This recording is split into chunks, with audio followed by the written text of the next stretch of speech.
It was a Tuesday morning, and the sun was streaming through the kitchen window, illuminating dust motes dancing in the air. James was sipping his coffee, scrolling through his phone, and I was packing his lunch, just like I had done for 15 years.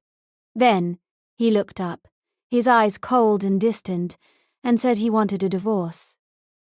I should have seen it coming, but I was too busy making a home to notice my own was about to be destroyed. I'm Sarah, and if you're anything like me, you're probably wondering how a life built on trust and love can crumble so completely. It's a story I still struggle to believe myself. I would love for you to share your own story, or even just let me know where you're listening from in the comments. Your support truly means a lot to me. James, my husband of 15 years, had been acting strange for months.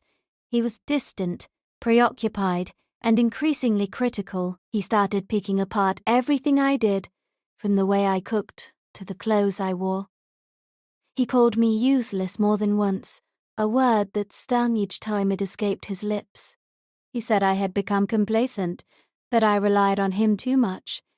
And maybe he was right. I had dedicated myself to our home, to making sure everything ran smoothly. I had supported him through thick and thin, through career changes and personal setbacks. I thought we were a team, partners in life. But James saw it differently. He saw me as a burden, someone holding him back. He wanted excitement, novelty, something younger. Her name was Aurora, and she was a fitness influencer with a perfect tan and a perfectly sculpted body. I found out about her later, much later, when the full extent of James's betrayal became horrifyingly clear. He moved out the next day, taking only his clothes and a few personal items. He left me with the house, the bills, and a gaping hole in my heart. He said I would never survive without him, that I was incapable of managing the finances or making important decisions. He had always controlled the money, dismissing my attempts to get involved as women's work. He was confident I would come crawling back, begging him to take me back. He underestimated me. The first few weeks were a blur of tears, sleepless nights, and overwhelming panic. I had no idea where to start. I felt lost, adrift in a sea of paperwork and unanswered questions. I spent hours staring at the stack of bills on the kitchen table, each one a reminder of my dependence on James. Then, one afternoon, I stumbled upon something that changed everything. I was looking for some old tax documents in James's desk when I found a hidden compartment. Inside, there was a stack of bank statements, credit card bills, and receipts. As I started to go through them, I realized that James had been systematically draining our accounts for months. He had been using the money to pay for Aurora's extravagant lifestyle, designer clothes, expensive dinners, and luxury vacations. He had been secretly building a life with her while telling me we were struggling financially. The anger that washed over me was unlike anything I had ever felt before. It was a cold, burning rage that consumed me from the inside out. I felt betrayed, humiliated, and utterly foolish. I had trusted him with my life, and he had repaid me by stealing my future. That was the moment I decided to fight back. I started documenting everything. Every transaction, every conversation, every lie. I meticulously gathered evidence of James's financial abuse, building a case that would expose him for the manipulative, deceitful man he truly was. I froze our joint accounts, preventing him from taking any more of our money. The next day, I called the divorce attorney. Her name was Jennifer, and she was a sharp, no-nonsense woman who didn't mince words. I laid out everything I had discovered, showing her the evidence I had collected. She listened intently, her expression hardening with each new revelation. "This is a clear case of financial abuse, Sarah," she said. "We can use this to our advantage." Jennifer advised me to focus on rebuilding my life, to find a job and start managing my own finances. She assured me that she would handle the legal aspects of the divorce, protecting my interests and ensuring that James was held accountable for his actions. Finding a job was harder than I expected. I had been out of the workforce for 15 years, and my skills were rusty. I sent out dozens of resumes, but I received only a handful of responses. I started to feel discouraged, wondering if James was right, if I was truly useless, but I refused to give up. I knew I had to prove him wrong, not only for myself but also for my future. I spent hours updating my resume, practicing my interview skills, and networking with people in my field. Finally, after weeks of relentless effort, I landed a job at a marketing firm. The job was challenging, but I thrived in the fast-paced, dynamic environment. I learned new skills, made new friends, and started to regain my confidence. For the first time in years, I felt like I was in control of my own life. One day, I was assigned to work on a project for one of the firm's biggest clients, a real estate developer named Mr. Thompson. As I sat in the meeting, listening to Mr. Thompson discuss his plans, I recognized a familiar face in the background. It was James. He was Mr. Programs over which the focuses of dated. Thompson's financial advisor. My heart skipped a beat. I hadn't seen him since he left, and the sight of him filled me with a mix of anger and resentment. I tried to avoid eye contact, but it was impossible. He saw me, his face turning pale with shock. "Sarah?" he stammered. "What are you doing here?" "I work here, James," I replied, my voice calm but firm. "I'm part of the marketing team." The meeting was incredibly awkward. James kept glancing at me nervously, and I could feel his eyes on me throughout the presentation. I knew he was worried about what I might say, about what I might reveal to Mr. Stories. Thompson. After the meeting, James cornered me in the hallway. "We need to talk," he said, his voice low and urgent. "I don't think we have anything to talk about, James," I replied, trying to brush past him. "Please, Sarah," he pleaded.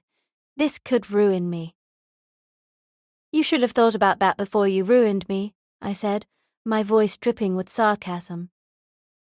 I walked away, leaving him standing there, his face etched with fear.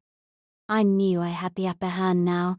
I had access to information that could expose his fraudulent activities and destroy his career. Over the next few weeks, I started to uncover even more evidence of James's misconduct. I discovered that he had been falsifying expense reports, padding his bills, and skimming money from Mr. Thompson's accounts. He had been living a lavish lifestyle, funded by his clients' money. I knew I had to do something. I couldn't let him continue to get away with his crimes. I forwarded all the evidence I had collected to Jennifer, my divorce attorney. She was thrilled. "This is gold, Sarah," she said. "This will not only help with the divorce, but it could also lead to criminal charges." Meanwhile, James's relationship with Aurora was starting to unravel. She had become increasingly demanding, constantly pressuring him to buy her expensive gifts and take her on exotic vacations. She was attracted to his money, and when she realized that he wasn't as wealthy as he had claimed, she started to lose interest. One evening, Aurora confronted James about his financial situation. She accused him of lying to her, of pretending to be someone he wasn't. James tried to deny it, but Aurora wasn't buying it. She had seen the signs, the discrepancies in his stories, the mounting debt. In a fit of rage, Aurora exposed James's fraudulent activities to her followers on social media. She posted screenshots of his bank statements, credit card bills, and expense reports, revealing the extent of his deception. The post went viral, attracting the attention of the media and the authorities. The consequences were swift and devastating. Mr. Thompson fired James immediately, severing all ties with him. James's car was repossessed, his credit cards were canceled, and his reputation was ruined. Aurora dumped him, moving on to the next wealthy target. James was left with nothing. He had lost his wife, his job, his girlfriend, and his reputation. He was a pariah, shunned by his friends and colleagues. His life had spiraled out of control, and he had no one to blame but himself. As James's life crumbled, I focused on rebuilding mine. I excelled at my job, earning promotions and raises.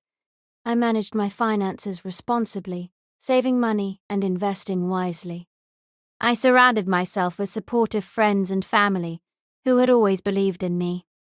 I started taking classes, learning new skills, and pursuing my passions.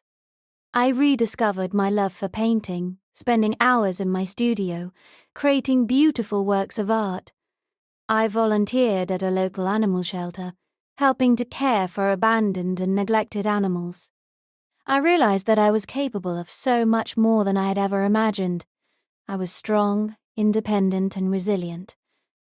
I had survived James's betrayal, and I had emerged from the ashes stronger than ever. I forwarded the screenshots from James's conversation with Aurora to Jennifer, my divorce attorney. It made her job easier and added more fuel to the fire. 6 months later, the divorce was finalized. James was ordered to pay me a significant settlement, compensating me for the financial abuse I had endured. He was also facing criminal charges for his fraudulent activities, which could result in jail time. I, on the other hand, was finally free. Free from James's control, free from his lies, free from his negativity. I had reclaimed my life, and I was determined to live it to the fullest. James tried to contact me several times, begging for forgiveness, pleading for another chance, but I refused to speak to him. I had nothing left to say. He had made his choices, and he had to live with the consequences. I heard through mutual friends that James was struggling. He was unemployed, broke, and alone. He had lost everything he had once valued, and he was filled with regret. I didn't feel any satisfaction in his misfortune. I didn't revel in his downfall. I simply felt a sense of closure. I had moved on, and I was no longer defined by his actions. I started dating again, cautiously at first, but eventually I met someone who treated me with respect, kindness, and genuine affection. His name was David, and he was everything. James wasn't honest, supportive, and loving. David helped me to heal from the wounds of the past and to embrace the possibilities of the future. He showed me what it was like to be truly loved, to be cherished for who I was, not for what I could provide. Together, we built a new life, filled with laughter, adventure, and unwavering support. We traveled the world, explored new cultures, and created memories that would last a lifetime. I learned a valuable lesson from my experience with James, that true happiness comes from within, not from external validation or material possessions. It comes from being true to yourself, from pursuing your passions, and from surrounding yourself with people who lift you up. I often think about what my life would have been like if I had stayed with James, if I had continued to tolerate his abuse and neglect. I shudder to think of the wasted years, the unfulfilled potential, the lost opportunities. I am grateful for the pain, the heartbreak, and the struggles that I endured. They taught me invaluable lessons, strengthened my resolve, and ultimately led me to a life that is richer, fuller, and more meaningful than I ever could have imagined. I finally understood what it meant to be truly free, free from fear, free from doubt, and free to live my life on my own terms. And that's when I realized the greatest revenge isn't always about making someone else suffer. Sometimes it's about choosing to thrive, to build a life so full of joy and purpose that their negativity simply can't touch you. If you enjoyed this story, please subscribe to the channel for more such stories.